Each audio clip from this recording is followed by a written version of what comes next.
Elvita Macías, buenas tardes Mosito y Milagronautas. ¿Puedes comentar algo sobre miedo al conflicto? Desde la vista de UCM. Muchas gracias Mosito, bendiciones. Muchas gracias a ti, querida Elvita, y claro que sí, vamos a hacer algunos comentarios al respecto de miedo y conflicto. Veamos en primer lugar, para el curso de milagros, qué representan estos dos aspectos de la mente. En realidad, para el curso no es que haya un miedo al conflicto. Miedo y conflicto están relacionados, más de lo que podemos imaginar, mucho más. En esta sección del curso de milagros que se llama La separación y la expiación del capítulo 2, precisamente en el punto número 6 tenemos todo este tema que se va desarrollando acerca del miedo y conflicto. Se nos dice que parece que el miedo es algo involuntario y que no está bajo tu control, pero solamente los actos constructivos deben ser involuntarios. Esto nos hace suponer que el miedo es algo voluntario, querida Elvita. Siempre hemos pensado que no, que el miedo llega cuando menos lo esperas. De acuerdo a un curso de milagros, hay voluntad en tener miedo. Es decir, tú decides tener miedo, pero no te das cuenta de ello. Dice por aquí, mi control puede hacerse cargo de todo lo que no es importante, mientras que si así lo decides, mi asesoramiento puede dirigir lo que es, todo lo que es importante, ¿no? Yo no puedo controlar el miedo, dice Jesús en el curso de milagros. Él no controla tu miedo, pero el miedo puede ser autocontrolado. Así que hay que entender algunas cosas, querida Elvita. Primero, la presencia del miedo indica que has elevado pensamientos corporales al nivel de la mente, y eso los pone fuera de mi control y te hace sentir personalmente responsable de ellos. Y eso es una confusión de niveles. Es decir, en el momento que te identificas como un cuerpo, es elevar pensamientos corporales a nivel de la mente. Porque de acuerdo al curso, tu identificación es mente, no cuerpo.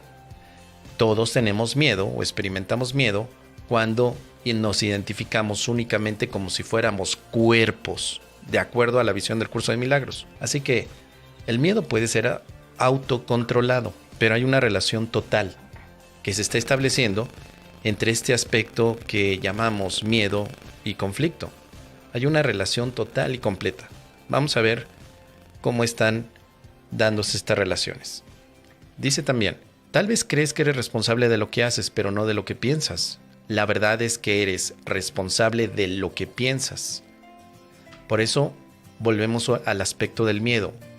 Experimentar miedo representa una decisión de pensamiento. Cada vez que tienes miedo es porque has tomado una decisión equivocada. Esa es la razón por la que te sientes responsable de ello.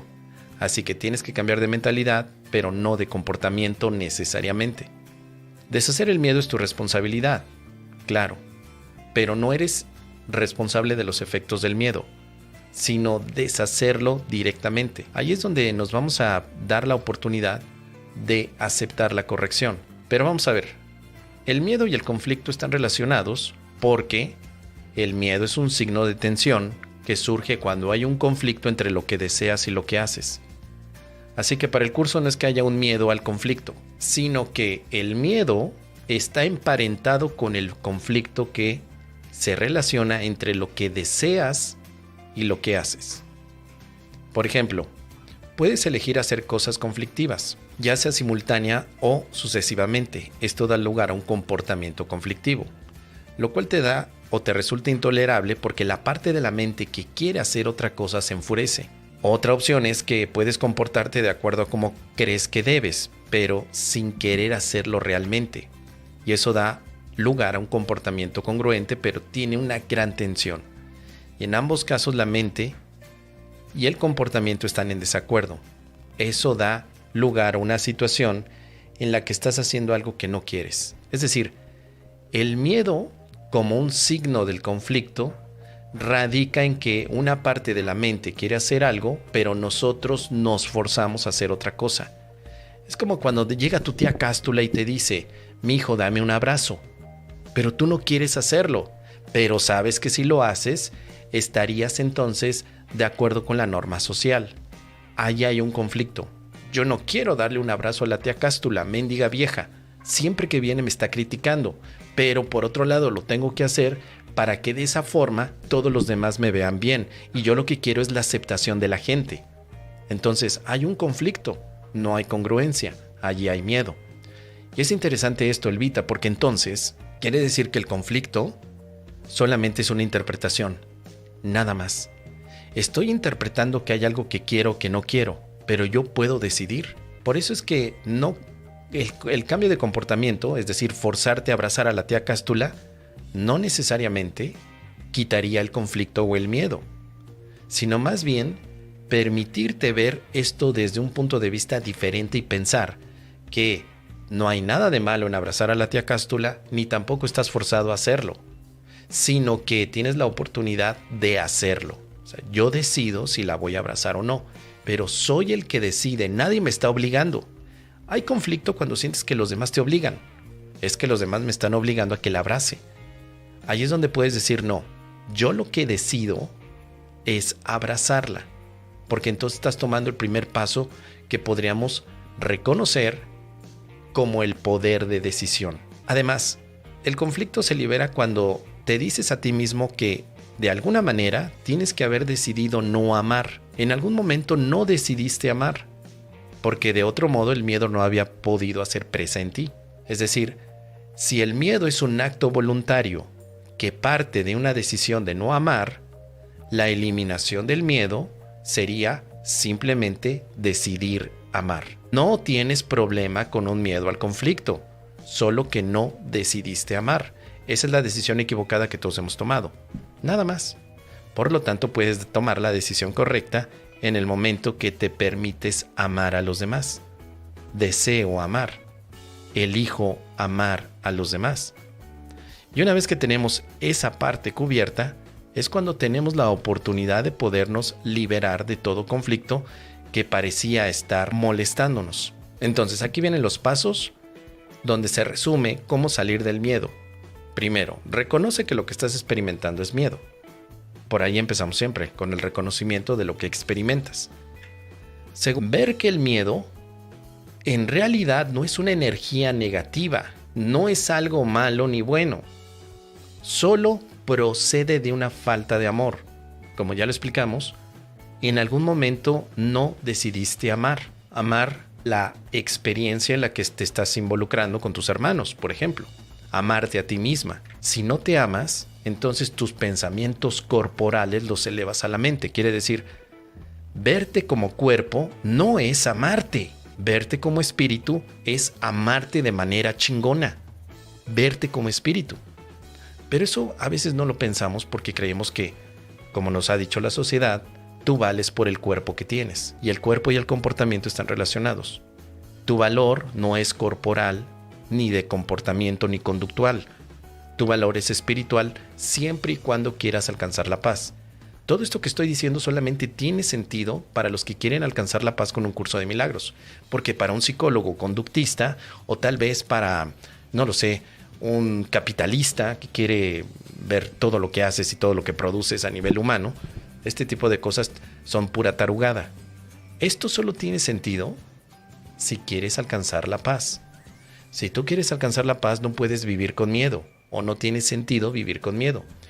Pero para un biólogo, o tal vez para un antropólogo, la justificación de haber vivido con miedo es a huevito necesaria, porque gracias al miedo las civilizaciones pudieron entonces encontrar nuevos entornos para protegerse de las amenazas de los animales o del clima. Qué bueno que tuvieron miedo. Qué bueno cuando eres escuincle tienes miedo a tocar el fuego. Sí, claro, muy bien. Pero eso no te da paz. Entonces, este mensaje del curso no es para la biología, ni para la antropología, ni tampoco para la guerra. Es para la paz. Si yo quiero estar en paz en este momento, no necesito el miedo. Fíjate qué interesante, no necesito el miedo. Quiere decir que yo lo controlo, o por lo menos yo tengo decisión en el control del miedo. Esta fue la primera idea que me rompió completamente. Yo decido tener miedo. ¿Te lo habías imaginado? Siempre pensé que no lo decidía, que pues iba caminando y de pronto, caray, siento miedo, siento uyuyuy en el ayayay, como si fuera algo que no está bajo mi control. Pero el curso de milagros me dice, el miedo procede de una falta de amor, y el único remedio para la falta de amor es el amor perfecto. El amor perfecto es la expiación. Entonces me está diciendo el curso que En primer lugar, el miedo es algo que yo decidí, que no me di cuenta. En segundo lugar, el miedo no es necesario para la paz, pero se puede reinterpretar al miedo como una falta de amor. En tercer lugar, si el miedo se reinterpreta como una falta de amor, pues al faltar amor, lo único que tengo que hacer es poner amor. Poner amor perfecto o poner amor incondicional, si lo quieres ver así, o poner amor espiritual. Cuando tengas miedo, lo primero que tienes que hacer es reconocer que lo sientes y después reinterpretarlo. Esto que yo llamo miedo, ahora le voy a llamar falta de amor. Y como le llamo falta de amor, ¿qué es lo que hace falta cuando falta el amor? Pues muy simple, amar. Ahora voy a amar. En el curso de milagros, el amor perfecto es la expiación. Así que el curso te va a enseñar cómo practicar la expiación, que en términos generales es tu decisión a amar, cuando antes estabas no amando. Por eso es muy importante entender esto. En el curso de milagros, miedo es igual, no estoy amando, nada más. En lugar de pensar que miedo es una energía negativa que me está enviando la bruja chamánica que el otro día me encontré en el mercado de Sonora y me echó mal de ojo y por eso tengo miedo. En lugar de pensar eso, simplemente pensaría, es una falta de amor, no estoy amando. Lo único que necesito aquí es amar. Así que el conflicto también, por otro lado, se produce en el momento que quieres hacer algo, deseas algo y terminas haciendo otra cosa. Por ejemplo, puede haber conflicto en decir, tenemos que perdonar todos, vamos a perdonar, muy importante, pero en el fondo dices, eso de perdón no, yo lo que quiero seguir es odiando a mi vecino, lo odio, pero de dientes para afuera digo que lo perdono. Hay entonces un conflicto que se nos hace presente una y otra vez. Ese conflicto de no ser congruentes. Si decides perdonar es porque haces todo lo conducente para ese perdón. Una cosa es lo que dices y otra cosa es lo que haces, pero para que haya paz, lo que dices y lo que haces tiene que ir exactamente. Así que, Elvita, ¿qué es aquello que quieres hacer y no estás haciendo? Porque ahí hay conflicto. ¿Qué es aquello que no quieres hacer, pero que al final te ves obligada a hacerlo? ¿Qué es? ¿Y qué es aquello que estás haciendo, pero que no quieres hacer? ¿Por qué no empiezas por ahí y empiezas a eliminar el conflicto en tu mente y decir, voy a hacer esto que deseo verdaderamente con toda conciencia de lo que puede representar mis actos? Tal vez ahí quitamos el conflicto y el miedo pueda desaparecer. ¿Qué te parece, Elvita? Déjame tus comentarios.